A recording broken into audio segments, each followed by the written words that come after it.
नेपाली चलचित्र जगतका action king Nikhil उप्रेतीका फ्यानहरूको लागि एउटा खुसीको खबर छ। लामो समयको प्रतीक्षापछि निखिल पुनः पर्दामा फर्किने तयारीमा हुनुहुन्छ। निखिल उप्रेतीको निर्देशन र मुख्य भूमिका रहेको बहुप्रतीक्षित चलचित्र आचार्य यति बेला पोस्ट प्रोडक्सन अर्थात् सम्पादनको अन्तिम चरणमा पुगेको छ।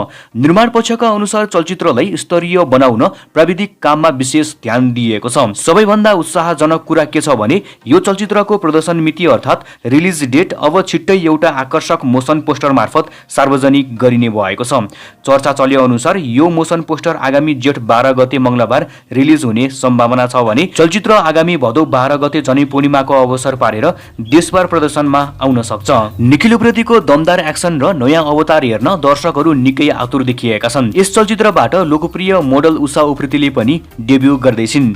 यो चलचित्रले नेपाली एक्सन फिल्मको स्तरलाई नयाँ उचाइमा पुर्याउने अपेक्षा गरिएको छ। थप अपडेटका लागि हामीसँग रहनुहोला।